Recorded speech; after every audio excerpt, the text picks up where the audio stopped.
merasa leluhurnya lebih istimewa, lalu merasa rumangsa jadi majikan. Kami adalah majikan kalian, kalian adalah budak kami. Na'udzubillah. Ini ada apa ya? Nggak boleh yang kayak gitu. Kalau ngaku keturunan Nabi, wajib ikut akhlak Nabi. Cocok atau cocok? Sesungguhnya Allah, kata Nabi, telah mencabut dari kalian semua kesombongan, kebanggaan jahiliyah, wa ta'azzumaha bi abaiha, dan mereka suka membangga-banggakan leluhurnya. Tidak boleh lagi membanggakan nasab, membanggakan leluhur. Itu bagian dari kesombongan jahiliyah.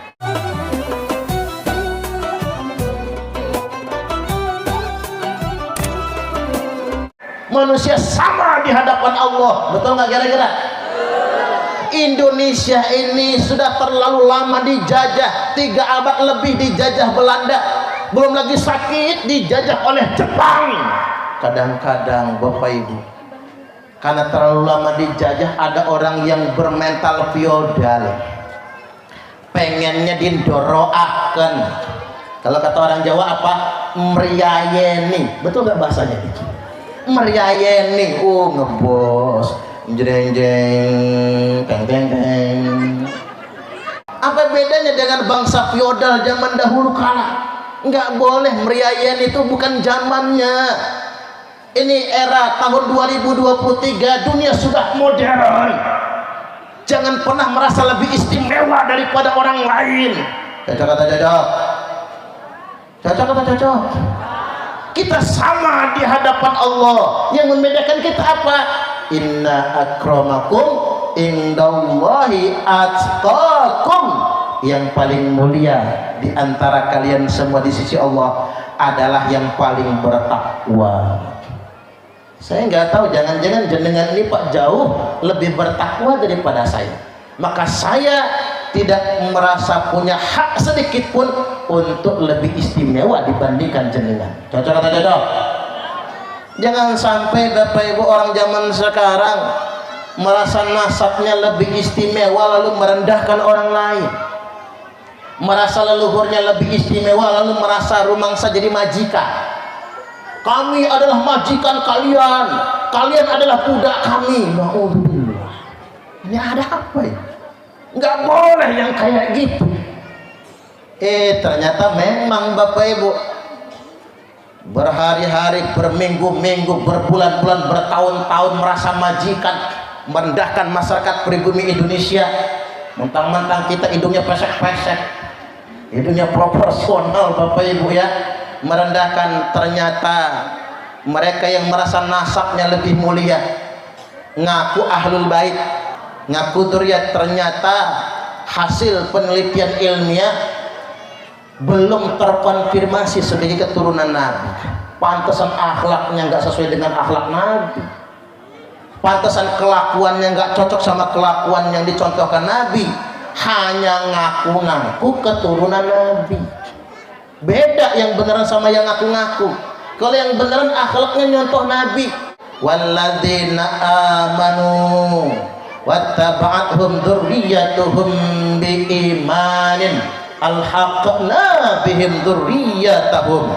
Maksudnya begini, kita akan mendapatkan kemuliaan sebagaimana kemuliaan leluhur kita kalau kita mutaba'ah, manut melok akhlak leluhur. Maksud saya begini, kalau ngaku keturunan Nabi wajib ikut akhlak Nabi. Cocok atau cocok? Justru begini Bapak Ibu, jadi anak orang soleh itu, orang baik itu beban, betul nggak? Itu anak siapa? Anak Pak Kadus. Anak Pak Kadus kok maling? Kan nggak enak Pak Kadus ya. Pak Kadus kena juga. Itu anak siapa? Anak Pak Kadus. Woi, pantes, pinter, sopan. Anak Pak Kadus yang kumisnya mantap itu, walaupun sudah metik kan begitu. Enak. Orang nanya itu anak siapa? Itu anak Pak Yai Ahmad Damroni. Enak kita, oh pantes jadi Ustadz Abdul Qadir. Saya kemarin ceramah di Pudu Pidada dekat Kiluan sana.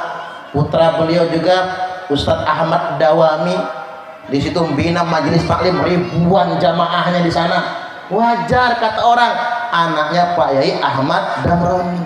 Enak. Emang dia siapa? Gus, anaknya Pak Yai. Oh pantas, akhlaknya bagus, adabnya bagus, ilmunya mumpuni, anak kiai. Gak enak kalau nakal. Itu anak siapa? Anak kiai. Gak pantas, begajul. Nakal misalnya, beban Bapak Ibu. Jadi keturunan orang baik itu beban, bukan sebagai suatu kebanggaan. Makanya ada pepatah orang Arab, laisal fata mayyaqulu kana abi walakinnal fata mayyaquluha anada. Bukanlah pemuda itu yang membangga-banggakan leluhurnya, tapi pemuda yang sesungguhnya yang berani mengatakan mayyaqulukan mayyaquluha anada, inilah karya saya, inilah iman saya, inilah amal solih saya. Rasulullah sallallahu alaihi wasallam telah bersabda, sesungguhnya Allah, kata Nabi, telah mencabut dari kalian semua kesombongan, kebanggaan jahiliyah, wa ta'azzumaha bi abaiha, dan mereka suka membangga-banggakan leluhurnya.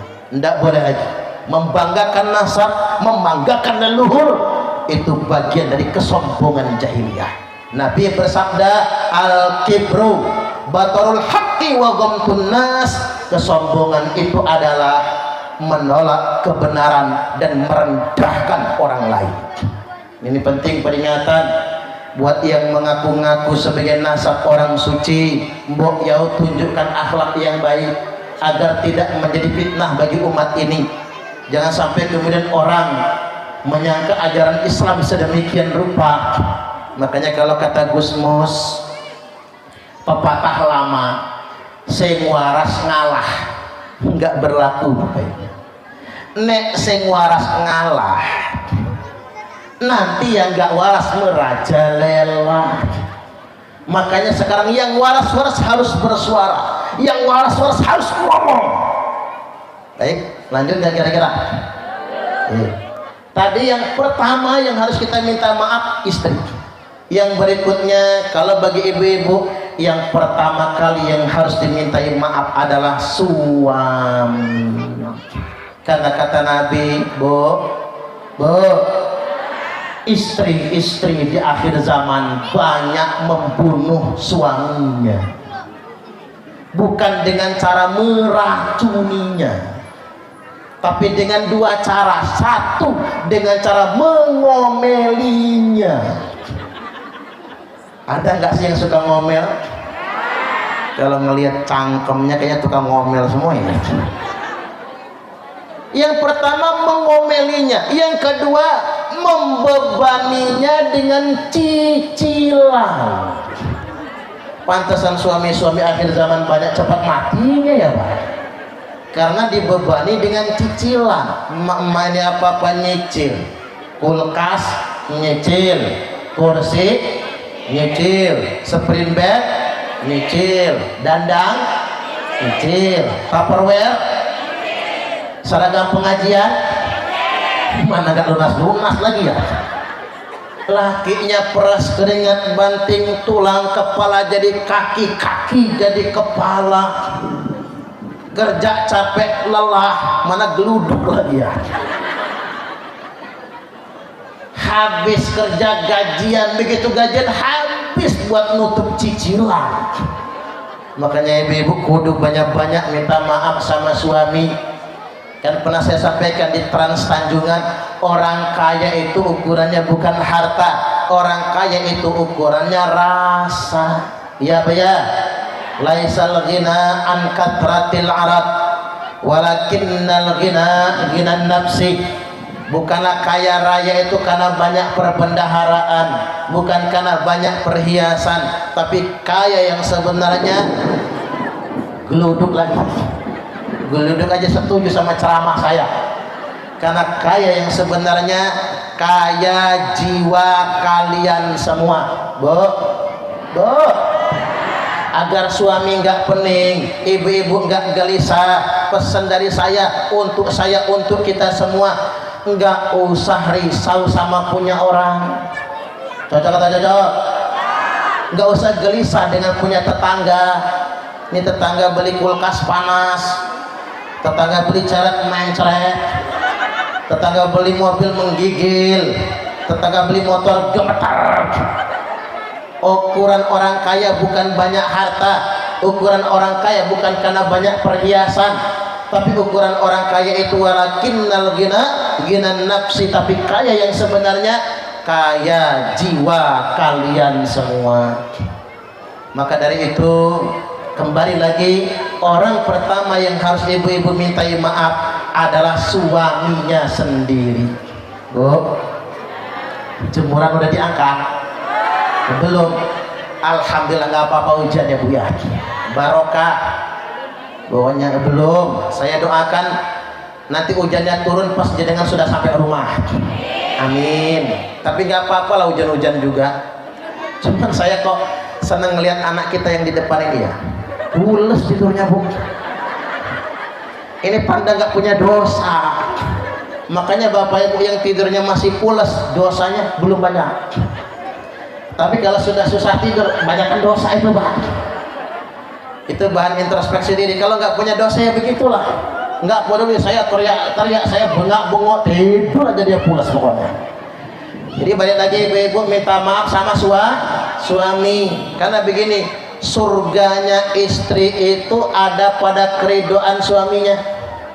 Ibu-ibu ini paling gampang masuk surga, paling gampang masuk neraka. Ibu-ibu kalau pengen masuk surga, taat manut perintah suami. Kalau pengen masuk neraka gampang Bu, ngelawan sama suami. Suami lagi tidur, sepak palanya, gratis masuk nerakanya. Simpel perempuan itu, walaupun tahajud tiap malam, pengajian saban minggu umpama, khatam Quran seminggu sekali, sholat 5 waktunya tertib, Senin Kemis rajin puasa, naik haji 10 tahun sekali, umrohnya seminggu 5 kali, rumahnya di Mekah soalnya. Tapi penyakitnya satu, ngelawan suami, maka pasti masuk neraka. Maka orang pertama yang harus dimintai maaf adalah suami sendiri. Dan yang terpenting yang harus kita minta maaf adalah kedua orang tua. Ridho Allah fi ridhol walidain. Ridhonya Allah ada pada ridho kedua orang tua. Ini saya taruh belakangan, bukan karena nggak penting, justru karena paling penting, biar tidak lupa diingat. Bu, Pak, ada nggak di sini yang nggak punya orang tua? Ada nggak yang lahirnya dari batu di sini? Ya kalau lahir dari batu durhaka wajar, anak batu soalnya.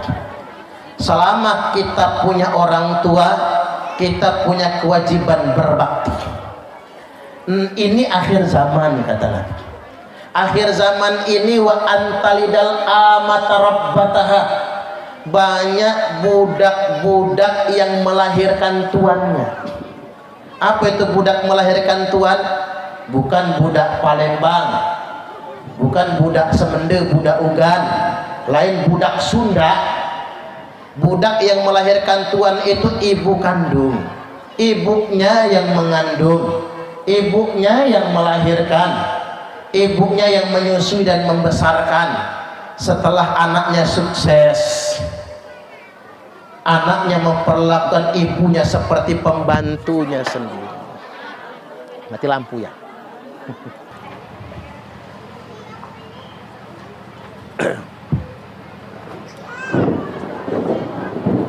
Bu, di akhir zaman kata Nabi, wa antalidal amata rabbataha, banyak budak-budak yang melahirkan tuannya. Siapa itu? Ibu kandung, ibunya yang mengandung, ibunya yang melahirkan, ibunya yang membesarkan. Setelah anaknya sukses, anaknya memperlakukan ibunya seperti pembantunya, babysitter. Ada nggak zaman sekarang? Banyak. Jangan-jangan di sini banyak babysitter gratis ya. Kadang-kadang anak-anak nggak tahu terima kasih dengan orang tua. Borok-borok mau ngasih duit, kadang-kadang ngasih duit juga bini cemburu. Suami ngasih duit sama orang tuanya, bini monyong. Ada nggak sih bini yang kayak gitu? Yang mana ya? Begitu suami pulang, tidur malam mepet istrinya Noel. Apa kata bininya? Kelon sama emak lu sono, jangan kelon sama saya. Mencemburui ibu suami. Awas lu. Man faddala zaujatuhu ala ummi. Laki-laki yang melebihkan istrinya daripada ibu kandungnya sendiri, fa'alaihi la'natullah, maka baginya laknat dari Allah. Memang bapak-bapak punya kewajiban pak nafkahin istri, tapi jangan sampai bapak-bapak melebihkan istri mengalahkan ibu kandung. Nggak boleh, bu, jangan mencemburui ibu suami. Tapi suami yang baik, baik ibu kandungnya maupun ibu mertuanya, orang tuanya juga. Gimana begini? Bapak kandung, bapak mertua, orang tua juga, sama-sama kita berbakti. Nah, anak-anak mesti berterima kasih kepada orang tua. Mungkin duit nggak sanggup ngasih, minimal terima kasih. Ini mah enggak, sudah emaknya capek ngasuh anaknya, si anak pulang dari kantor nanya, mak ngapa anakku bibirnya bengkak, bibirnya jontor. Anakmu lari-lari nginjek kulit pisang, kepleset njedut dinding, darahan. Apa kata si anak? Emak sih, nggak enak bener bu, hidup numpang sama anak. Umpama nih diomongin anak, emak sih nyut ke dalam. Andai kata si nenek bisa nyanyi-nyanyi, dia sakitnya tuh di sini, di dalam hatiku. Sakitnya dibentak anak itu lebih sakit daripada melahirkannya. Betul nggak bu? Karena saya ini belum pernah melahirkan soalnya, walaupun hamil saya ini adalah 7 bulan ini, cuman nggak hamil, nggak lahir juga. Sakitnya dibentak anak lebih sakit daripada melahirkannya. Makanya jangan pernah kita membentak orang tua. Orang tua dimanapun tidak akan pernah merepotkan anaknya, betul? Ibu saya itu pak, saya paling sungkan kalau dia ke Bandar Lampung, dia ngepel, nyuci piring, mau tak larang dia cepat pulang, mau tak biarkan. Alangkah durhakanya saya, ndak sopan. Emak kok nyuci piring, emak kok nyapu. Tapi kalau kita larang cepet pulang dia, ya enak tempat paman, nggak bisa ngapa-ngapain, malah meriang pak, merasa nggak olahraga. Tapi kita biarkan, kita yang perasaan. Itulah orang tua. Orang tua dimanapun tidak akan pernah merepotkan anaknya selagi dia bisa, dia kerjakan sendiri. Ya pak ya, itulah orang tua. Makanya tidak ada yang bisa mengalahkan ketulusan orang tua. Makanya ibu saya berkata, cuman ibu saya nggak bisa bahasa Indonesia, pinternya bahasa Inggris. Kata ibu saya, ame anak lemah, umak dek minta. Ame anak sare, umak nangis yang malam.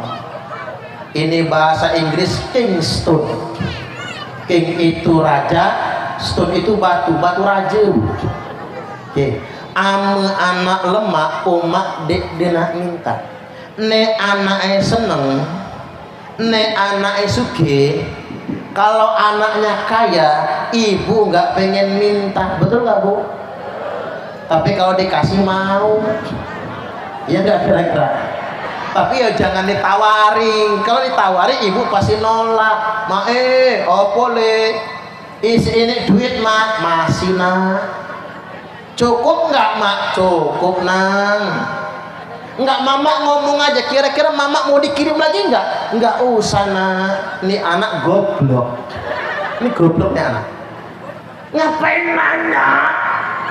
Kalau orang tua tuh kasih aja, nggak usah ditanya lagi. Orang tua paling pintar bohong sama anak. Anak meriang, demam, menggigil, dikompres sampai jam 12 malam.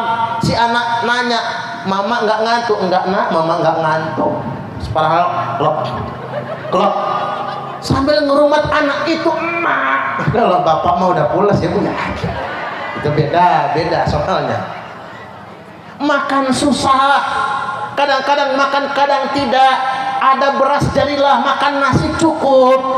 Nggak apa-apa nggak punya lauk. Suatu hari dikasih besek rendang Padang isinya, disuapin semua ke anaknya. Anak takon, mama nggak makan rendang? Nggak nak, mama nggak suka rendang. Padahal sambil nyuapin nelan ludah. Lo ngapa semua disuapkan ke anak? Itulah orang tua. Nggak ada yang bisa menggantikan ketulusan. Makanya selagi sukses, selagi berhasil, selagi ada, kasih orang tua. Nggak bisa ngasih, yang penting anaknya hadir untuk orang tua. Jangan terlalu sibuk dengan urusan dunia. Kadang-kadang kita nih, saya laki-laki ya Pak, kita sesama laki-laki. Kadang-kadang laki-laki ini mentang-mentang rumangsa berduit dikit, semua keinginan anak dikasih. Kalau anak yang minta. Makanya kalau orang tua kaya, anak kayak raja. Ya Pak ya. Rumangsa punya duit banyak, bini minta apa aja dikasih. Padahal Pak, kalau kita ngasih orang tua, saya kasih 500.000, banyak niat, kebanyakan. Saya kasih 1 juta, banyak niat, kebanyakan. Saya kasih 5 juta, gemeter ya Bu. Kebanyakannya 5 juta, nggak mau nerima, dipulangkan lagi, kebanyakan. Itu ngasih emak. Coba kalau ngasih bini, ngasih 5 juta kurang, 500.000 monyong, 20 juta ya kurang juga. Nah kita harus banyak menyadari sebetulnya. Nah sebaliknya kata ibu saya, ame anak sare umak nangis siang malam. Kalau anaknya susah, siang malam ibu menangis. Betul nggak Bu? Nggak ada yang bisa mengalahkan ketulusan orang tua. Maaf Bu, setulus-tulusnya suami, ya kalau belum nikah masih mepet, lagi demen nih, lagi demen tuh, lagi ada maunya, berlutut dia, aku tidak bisa hidup tanpa kamu, terimalah cintaku sayang. Gaya lo. Coba jajal Bu, setahun 2 tahun nikah jenengan wis brojol melar, kayak dikasih bikin powder. Udah melar, saling masuk angin, minta kerokan sama laki, bukannya dikerokin malah diomelin, malah kena gentak, kena marah. Mana kata-kata yang dulu, aku tidak bisa hidup tanpa kamu? Enggak ada lagi Pak. Mohon maaf, setulus-tulusnya istri, kalau bapak-bapak tua renta dan tua bangka, udah tua, kena rematik, asam urat, stroke, prostat, bocor kelep, beser, rebes dewek, kemana-mana pakai kursi roda, pesing bukan main, tapi cerewet. Istri telat ngambil anduk, marah. Istri telat bikin teh, marah. Istri sambil ngaduk teh ngebatin, kapan matinya udah sepi. Iya Pak, hati-hati. Makanya jenengan jangan jahat-jahat sama istri. Ngedoa sih enggak ya Bu, cuman ngebatin. Kayaknya capek betul ngurumat bayi tuwek satu ini. Mending ngurumat bayi beneran Bu, tainya nggak bau. Tapi kalau bayi-bayi kolot kayak gini, Masya Allah, mana pesing, mana baunya, naudzubillah, galak tukang marah. Makanya jangan tukang marah Pak.